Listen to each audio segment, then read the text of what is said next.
Bonjour à tous et ravi de vous retrouver pour ce numéro du Club des Européennes à quelques heures, quelques jours du scrutin de dimanche prochain, dimanche 25 mai. Une campagne, on l'a vu, plutôt courte où des thèmes de campagne ont eu du mal à émerger, mis à part peut-être le débat toujours traditionnel entre europhiles et eurosceptiques. Quoi qu'il en soit, 400 millions d'électeurs européens sont appelés donc aux urnes dimanche pour choisir 751 députés. En France, un scrutin à la proportionnelle avec une France découpée en 8 régions. En tout cas, bienvenue pour ce numéro, encore une fois, du Club des Européennes, réalisé avec nos partenaires de la presse quotidienne régionale et France Bleu. Au sommaire aujourd'hui, on va d'abord faire un peu de pédagogie, un peu d'instruction civique, avec un rappel des règles du jeu pour bien comprendre en fait aussi les enjeux de cette élection, alors que déjà, dans certains pays, on a déjà commencé à voter. Et puis dans la deuxième partie de l'émission, nous tenterons de savoir comment en font les chefs de file des différents partis politiques ont essayé de faire campagne dans des régions découpées, il faut peut-être le dire, d'une façon un peu artificielle. Nous nous intéresserons particulièrement avec cette illustration et ce reportage réalisé en Île-de-France où 31 listes, je dis bien 31 listes, seront présentes. Voilà, pour bien comprendre en tout cas les enjeux de ce scrutin, j'ai le plaisir d'accueillir sur ce plateau Clémentine Forissier. Vous êtes rédactrice en chef du site contexte.com. Deux mots sur ce site. C'est un journal en ligne sur les politiques publiques françaises et européennes. D'accord, donc là vous êtes en pleine effervescence. Au cœur de l'actualité. Au cœur de l'actualité. Hubert Coudurier, vous êtes directeur de l'information du Télégramme. Et puis Nicolas Ballu, vous êtes journaliste à France Bleu Réseau. J'ajoute que comme d'habitude, vous pouvez évidemment commenter cette émission avec le hashtag EP 2014. Donc, petit rappel pédagogique d'abord. De quoi s'agit-il? Les explications de Marie Lebon et Delphine Méchin. Dimanche, ce sont 74 eurodéputés qui seront désignés en France lors d'un scrutin à la proportionnelle à un tour. Issus de 8 grandes régions, ils seront élus pour 5 ans et devront élaborer les lois européennes, ces directives qui portent sur des sujets aussi variés que la réglementation bancaire, le droit du travail, l'énergie ou les transports. Dans tous ces domaines, leur voix porte autant que celle des chefs d'État et de gouvernement réunis au sein du Conseil européen à Bruxelles. Au total, pas moins de 193 listes sont en compétition, avec en moyenne un peu plus de 24 listes par circonscription.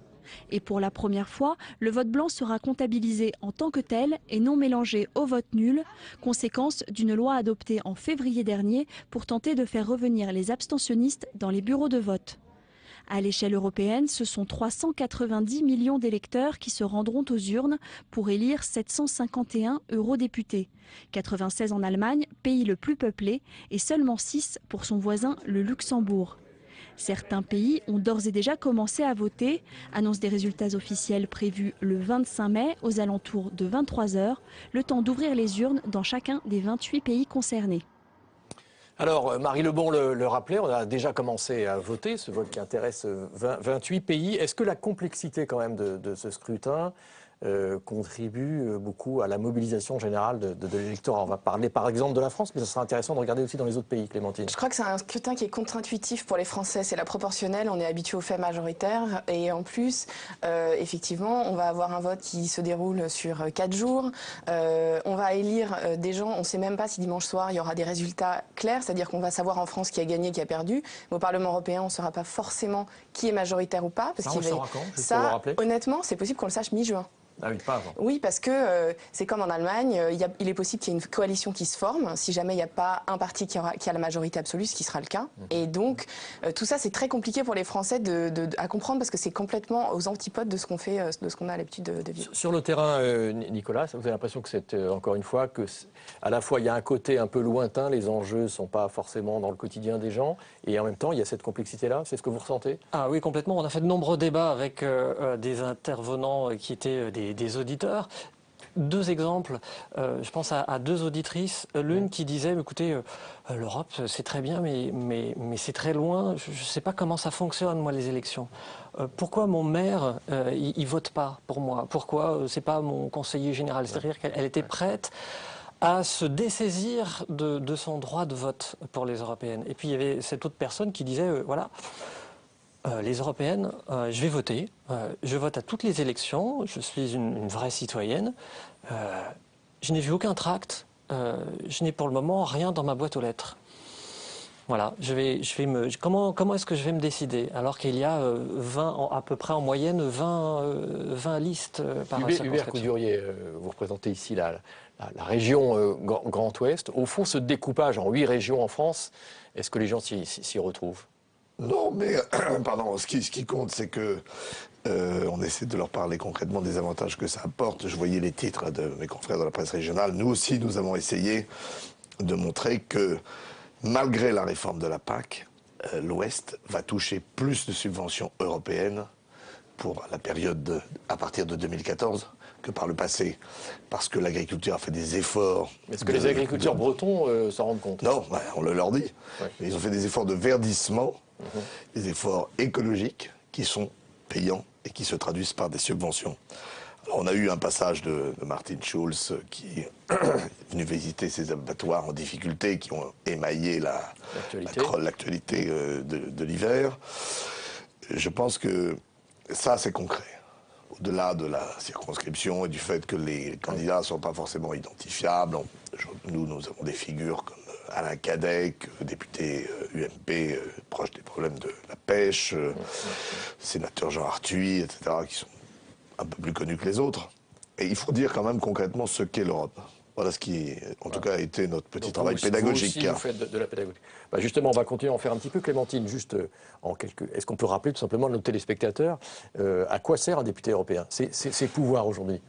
Mais ils travaillent sur un certain nombre de sujets. On le rappelait dans le document, là, sur l'énergie, par exemple, sur la protection des données personnelles. Il y a eu tout un tas de réglementations financières aussi pour réguler la finance après la crise de 2009. Les députés européens ont de plus en plus de pouvoir. Alors, c'est une institution qui est en devenir parce que, malgré tout, les États ont quand même un poids très fort dans les décisions qui sont prises à Bruxelles. Mais le parlementaire européen, sur plein de sujets, négocie à égalité avec les États. Donc, si on ne vote pas, on laisse les autres décider pour nous.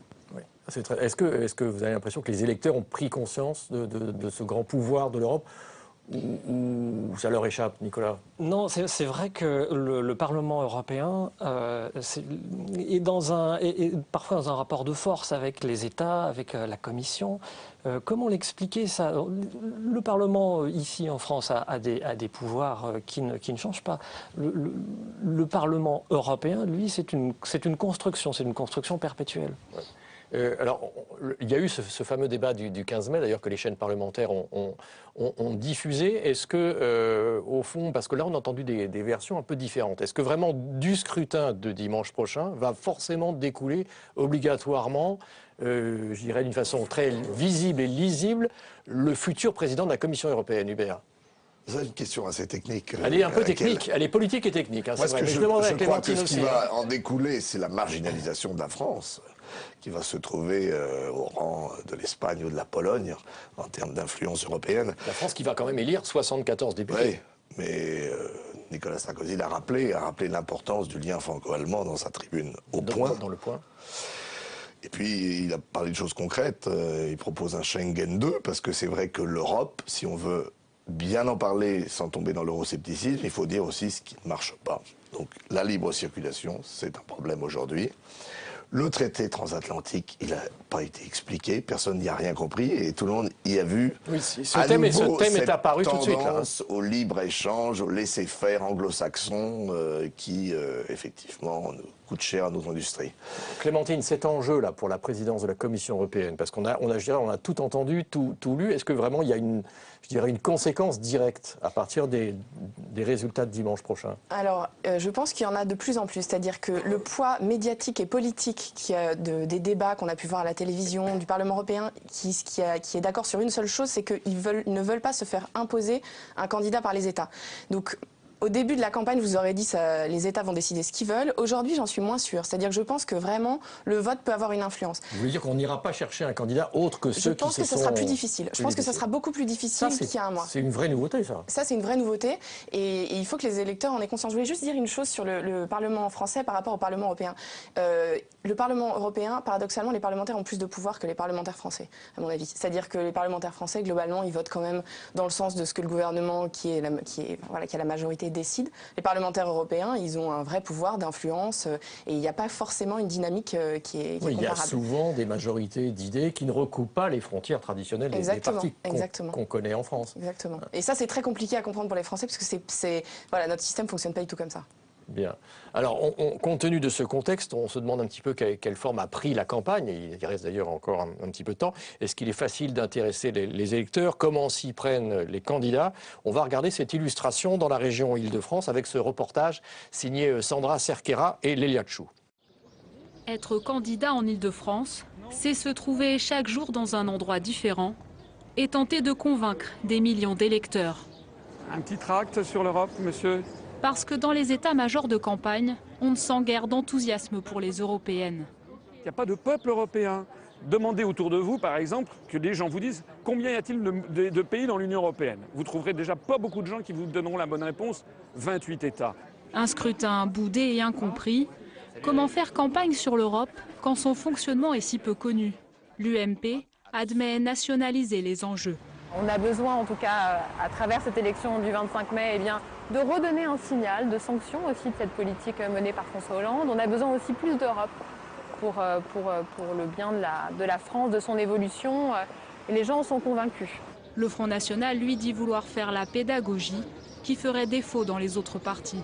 C'est une campagne aussi qui rentre dans des sujets parfois techniques, nous sommes obligés de le faire. Vous savez que le Front National a mis au cœur de sa campagne des européennes pour ce dimanche, le traité transatlantique. Alors que les eurosceptiques gagnent du terrain, les socialistes ont décidé de montrer que l'Europe existe là où on ne la soupçonne pas. Ce tram, par exemple, il est aussi financé avec de l'argent européen. Et donc l'Europe, c'est important pour les Franciliens. Donner à tout prix une image positive de l'Union européenne. Comme on parle de l'Europe que tous les 5 ans, et encore dans une période très très courte, eh bien on a besoin d'images concrètes. Parce que sinon, on n'a pas le temps d'expliquer vraiment ce qu'on fait. Et j'espère qu'à un moment ou à un autre, on prendra une initiative pour changer cela et qu'on se rende compte qu'il faut parler d'Europe plus régulièrement. Pour toucher et intéresser davantage les citoyens, Christine Boutin mise tout sur les réseaux sociaux. Bonjour chef. Bonjour. Ça va? Ça va très bien. Super. Les militants se font de plus en plus rares dans les partis. On ne fait plus campagne comme il y a 25 ans. Même les marchés, si vous voulez, me semblent plus adaptés au XXIe siècle. C'est bien, mais bon, ça fait partie un peu du folklore, le marché. La réunion publique, on sait très bien que ce sont toujours les sympathisants qui viennent, mais on ne touche pas de nouvelles personnes. Par contre, avec les réseaux sociaux, là, vous lancez une information, elle ne vous appartient plus. Et elle va toucher vos adversaires comme des personnes qui ne vous connaissent pas. Cette fois, la campagne officielle des européennes ne dure que 15 jours. Peu de temps pour mobiliser, alors que tous les sondages prédisent une abstention historique. Voilà, réponse évidemment dimanche prochain. Illustration en tout cas de cette campagne en Île-de-France, où je le rappelle encore une fois, 31 listes sont en présence.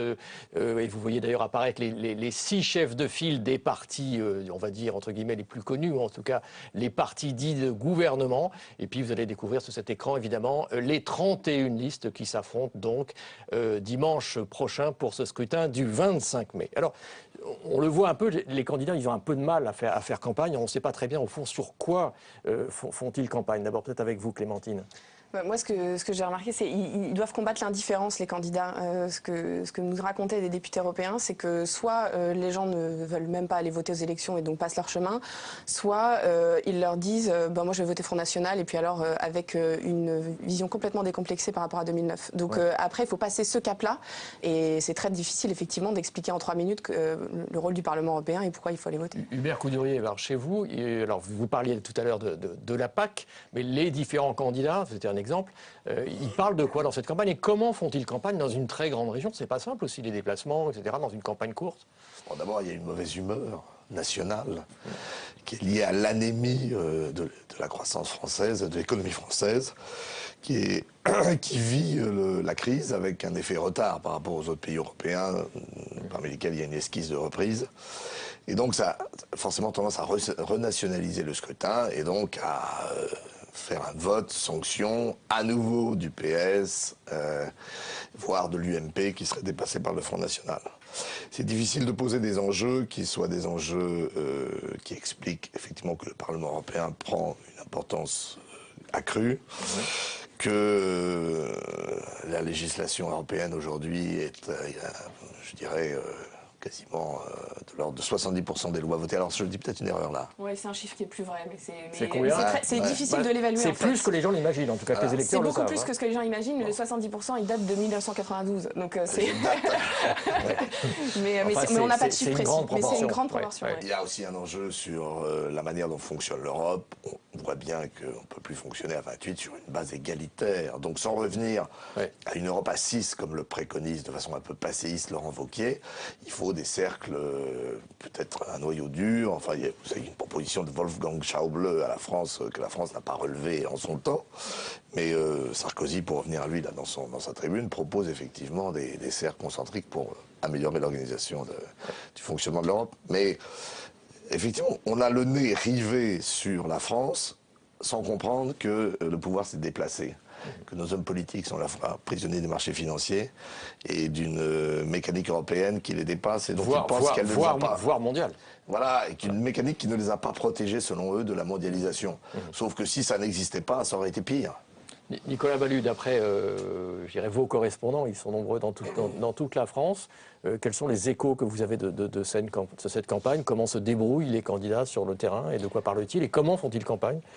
Alors déjà, les candidats font ce qu'ils peuvent. Évidemment, les partis sont condamnés à l'originalité. Parce que faire de la pédagogie, effectivement, sur l'Europe, il faut être original. Donc il faut sortir des chemins un peu plus classiques. Oui, il faut aller, par exemple, je pense à ce lycée de Seine-Saint-Denis qui a accueilli plusieurs femmes politiques. Je pense à Karima Deli et Chantal Joanneau pour discuter de l'Europe. Qu'a fait le Front de gauche pour parler du traité transatlantique? Il a lâché, bon, alors ça c'est l'aspect médiatique, mais voilà, il faut se faire voir. Il a lâché des brigades de ces fameux poulets à la Javel qui sont censés envahir l'Europe. Voilà, les personnes sur le terrain, pour eux, on y revient toujours, l'Europe, qu'est-ce que c'est? C'est un continent. C'est ce que racontait Mohamed Meshmash lorsqu'il était à Nanterre sur les marchés, dans les quartiers. Il n'y a pas un dialogue à retrouver, il y a un dialogue à trouver sur l'Europe. Alors, Clémentine, Hubert parlait de l'éventuel vote sanction à l'égard de l'exécutif, avec un François Hollande toujours très impopulaire. Donc, toutes les études montrent qu'il peut y avoir vote sanction peut-être à l'égard on va dire, des partis de gauche, en tout cas du Parti socialiste. Il y a aussi, probablement aussi, un vote sanction, on l'a dit, des partis dits de gouvernement en France, et puis peut-être un vote sanction vis-à-vis de l'Europe, en tout cas de la façon dont elle apparaît aujourd'hui, de la façon dont elle fonctionne. C'est votre sentiment ? Les gens pensent que le chômage, c'est l'Europe, que la situation désastreuse dans laquelle ils se trouvent, c'est l'Europe. En partie parce que, je dirais, les hommes politiques français, quand ils sont en France, mettent sur le dos de l'Europe énormément de choses. Donc, c'est pas très étonnant qu'on en soit là aujourd'hui. Il n'y a aucune communication depuis 2 ans sur ce que fait la France au niveau européen. On a besoin, nous, d'un chef qui nous explique qu'il prend les choses en main. Alors, Sarkozy l'a fait avec beaucoup de com'. Sur le fond, il n'y avait peut-être pas du tout autant de choses à retenir, mais en tout cas, il était présent. Et ce que me disaient certains élus en 2009, c'est qu'il y avait eu la présidence française, les gens avaient l'impression que la France était en Europe. Là, aujourd'hui, peu importe ce que François Hollande fait, sur la PAC, c'est tout à fait juste. On a préservé les crédits de la PAC, les agriculteurs auront plus d'argent. Personne ne le sait. Donc effectivement, c'est impossible de... Donc vous dites Europe un peu bouc émissaire. Europe bouc émissaire, mais souvent à tort. Oui. Les vrais enjeux quand même pour ceux qui... Alors tout le monde pense qu'a priori il y aurait une forte abstention. Il faut rappeler qu'en 2009 c'était de l'ordre de quasiment... plus d'un électeur sur 2 s'était pas rendu aux urnes. Donc les études montrent qu'a priori on pourrait être à peu près dans les mêmes chiffres. Il faudra regarder évidemment de très près. Ceux qui vont voter tout de même, est-ce que c'est plus, d'après ce que vous sentez, je dirais, parce qu'il y a des vraies convictions pro ou anti-européennes, mais quand même, il n'y a pas que les aspects franco-français, Hubert. D'abord, l'Europe est le fruit d'un despotisme éclairé. Donc le phénomène démocratique, l'Europe est plus démocratique qu'on ne le dit, mais ça entre progressivement dans les esprits. Et elle a du mal à être incarnée. On a pensé qu'il pourrait y avoir un duel entre Jean-Claude Juncker et Martin Schulz. Finalement, il n'a pas été incarné médiatiquement, ce duel, ça n'a pas fonctionné. Et il y a des événements qui nous marquent, par exemple ce qui se passe en Ukraine. L'Europe a été inexistante sur cette alors que la dernière fois, il y avait le sujet Géorgie. Nicolas Sarkozy avait été peut-être moins efficace qu'il ne le prétend, mais en tout cas, il avait été réactif, il avait été présent. On s'est demandé pourquoi, effectivement, les 3 ministres des Affaires étrangères qui s'étaient retrouvés à Kiev n'avaient pas été ensuite à Moscou. Donc, on a l'impression qu'ils ne savent pas saisir les occasions pour faire aimer l'Europe. Et comme le disait, je crois, M. Bourlange, ça n'est pas l'Europe qui a fait la paix, mais la paix qui a fait l'Europe. On s'aperçoit aussi que dans les partis politiques traditionnels français, il y a des lignes de fracture, y compris en interne. On l'a vu, c'était le plus significatif. Par exemple, au sein de l'UMP, par exemple, ça peut avoir des conséquences sur un risque d'abstention dans l'électorat UMP qui s'était beaucoup mobilisé pour les municipales. L'UMP est en pleine ébullition actuellement. Ce que dit Alain Juppé, il fait référence à M. Wauquiez ou à d'autres, il y a quand même des différences de tonalité sur l'Europe. Ils se sont séparés.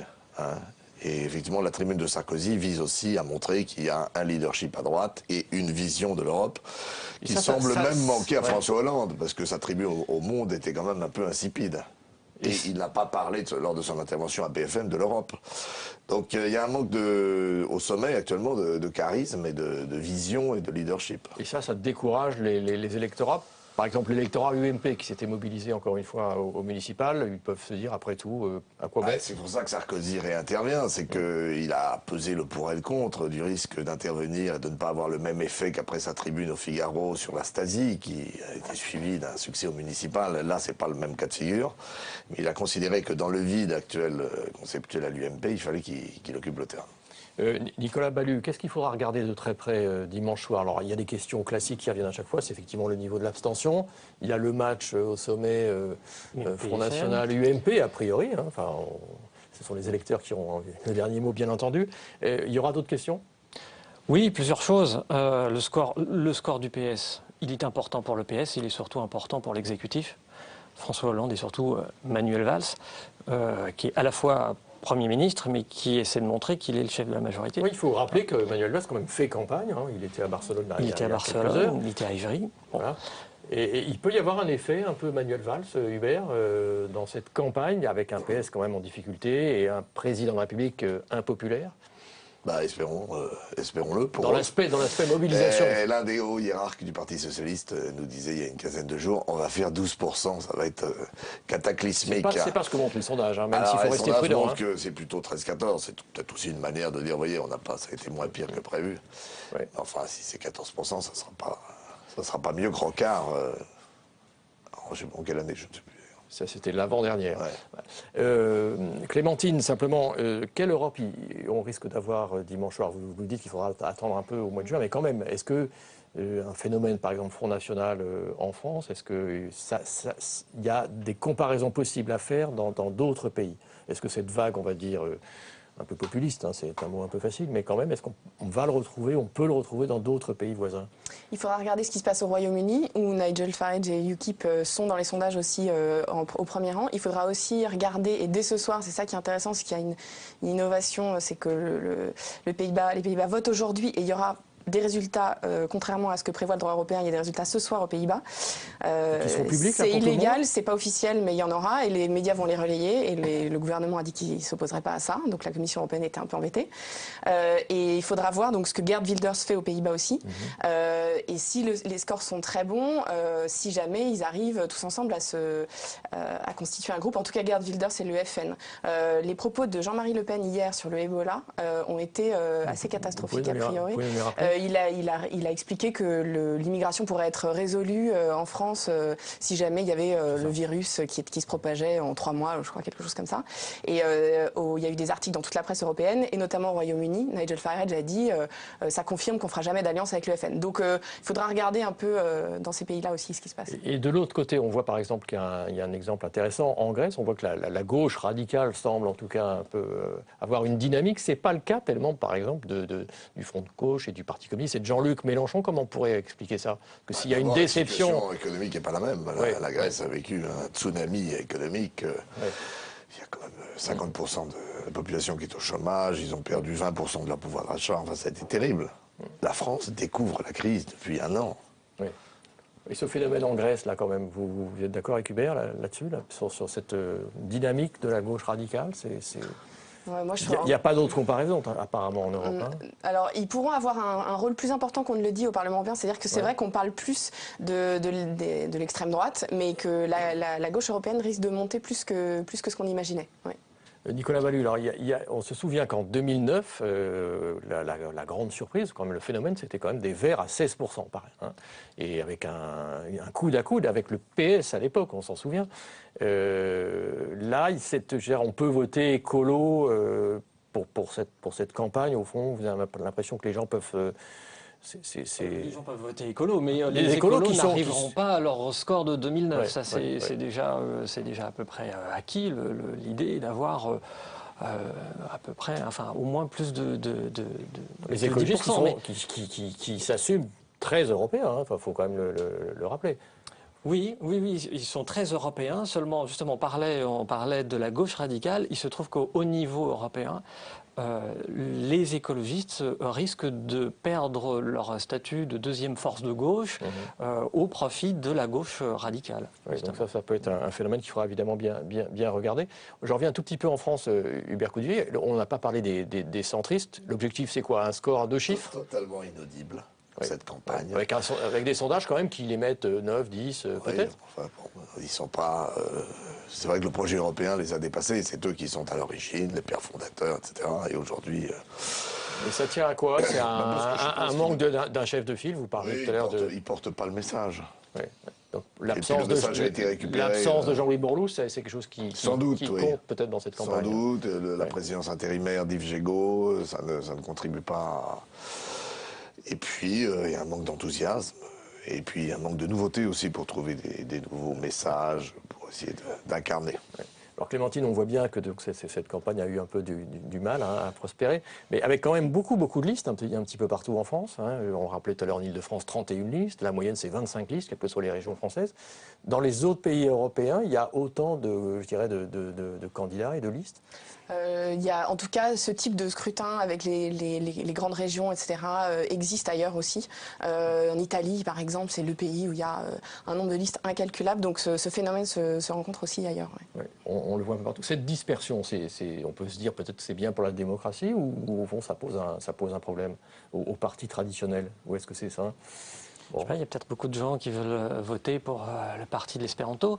Après, encore une fois, quand il y a 31 listes en Ile-de-France, est-ce que c'est un gain pour la démocratie? Je ne crois pas, non. Hubert, là, sur ce point, en Bretagne, par exemple, ce qu'on appelle, entre guillemets, les petites listes, elles se font entendre. Tout et son contraire. On accuse l'Europe de déficit démocratique. Il n'y a pas de déficit démocratique en Europe. Et de moins en moins, en tout cas. Bon, très bien. En tout cas, on va regarder évidemment toutes ces questions. On a parlé de l'abstention, d'un éventuel vote sanction, le coude à coude UMP, Front National. Il peut, juste en 30 secondes, Hubert, avoir des conséquences politiques fortes à partir de la semaine prochaine ou pas, en France? C'est à double détente pour François Hollande parce qu'en même temps, c'est quelque chose qui a été recherché depuis les débuts de la gauche. François Mitterrand, faire monter le Front National, ça a réussi au-delà de leurs espérances. Ça les a éliminés du deuxième tour en 2002. Il ne faudrait pas que ça soit une préfiguration de la présidentielle avec un parti socialiste qui abandonne de plus en plus son chef aujourd'hui. Très bien. Merci beaucoup. Merci à tous d'avoir participé à cette émission. Merci de l'avoir suivi. Vous pouvez toujours la commenter ou la recommenter avec le hashtag EP2014. Vous pourrez évidemment aussi voir et revoir notre émission sur notre site publicsénat.fr. Merci à toute l'équipe qui m'a aidé à préparer cette émission. On se retrouve évidemment dimanche soir sur les chaînes parlementaires pour 5 heures de direct à partir de 19h30. Merci à tous et à très bientôt.